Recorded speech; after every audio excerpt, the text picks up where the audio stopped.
Hi,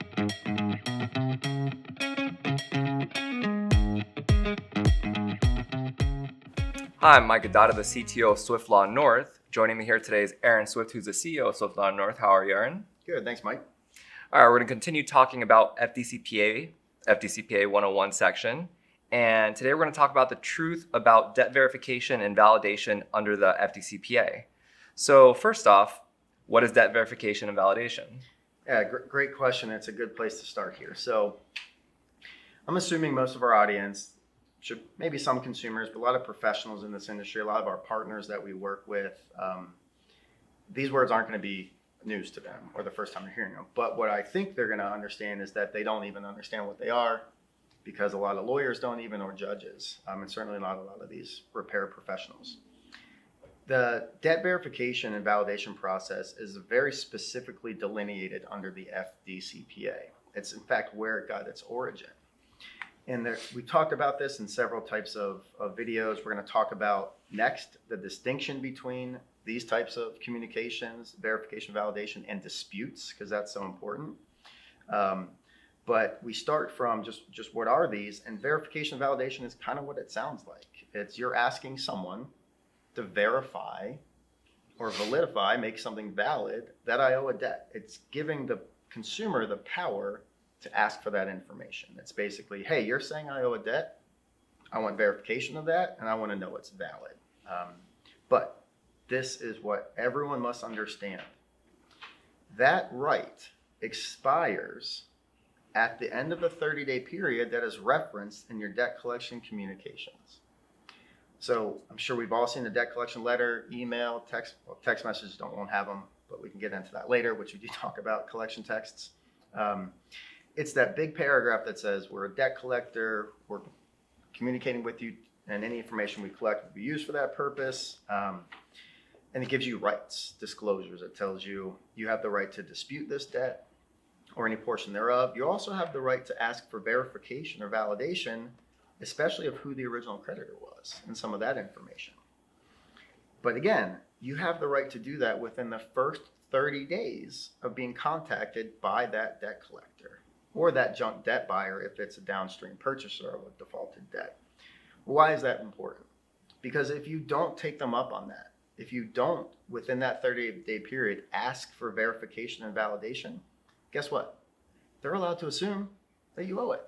Mm-hmm. As a general proposition, it's, I got this account from a debt collector, I sent the consumer a communication, I gave them the disclosures I was supposed to, which said you have 30 days to do certain things, and that's to ask me to validate and to verify this debt. So what does that mean, right?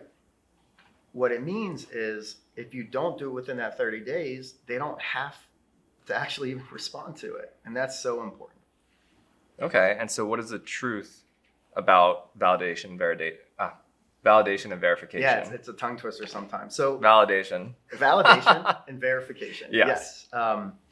The truth is that they are much, much, much, much less powerful than credit repair industry professionals, that people you're going to see on YouTube or on any type of social media talk to you about. We know of entire companies that call themselves a validation or verification company. And really what they're trying to do is game the system. What they do is, even after the 30-day period expires, they ask and request for verification or validation. This is an incredibly common fact pattern or method of operation in the credit repair, credit professional industry. You get a debt, doesn't matter, when the client heard from them the first time, you send the debt collector a letter and says, I'm requesting verification and validation.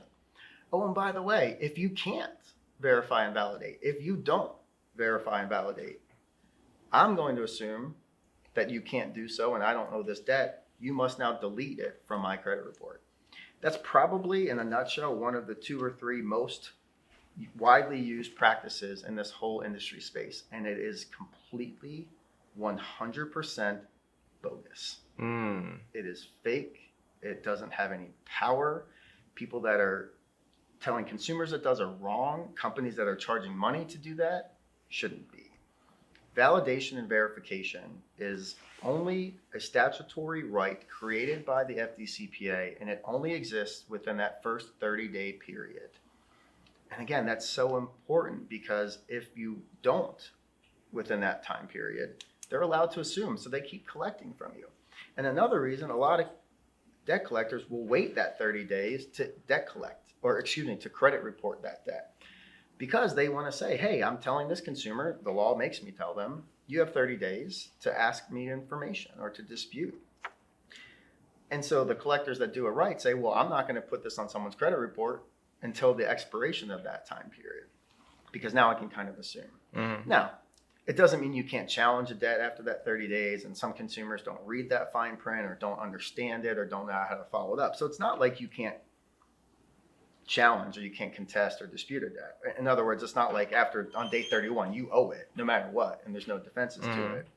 But the truth is, verification and validation is a very limited principle. It's created by statute, and it only has power within that 30 days. A debt collector, you could send, and I know companies that do it, a verification and validation request to a debt collector every week. And what they do is, because they're not being responded to, well, this must mean the debt collector can't prove its story. They can't prove that I owe this. They didn't verify. They didn't validate. And so you must delete this from my credit report. You must never contact me again. You must never try to get this debt from me. That, again, is completely bogus. Okay. And how does this all tie into the world of credit repair?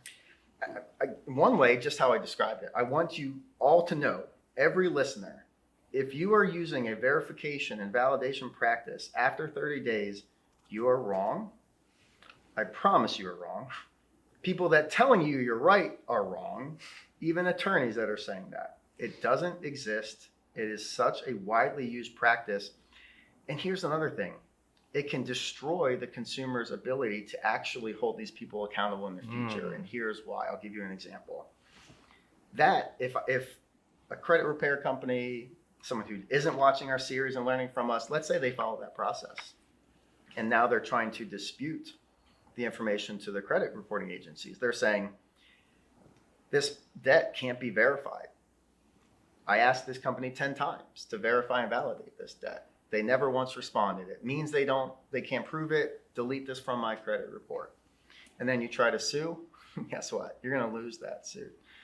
You're not allowed to just use that to say you don't owe it. It's just those 30 days. And what happens with that consumer then? Are they going to be sued? Because, hey, I thought my company proved that I don't owe this. They didn't give verification validation.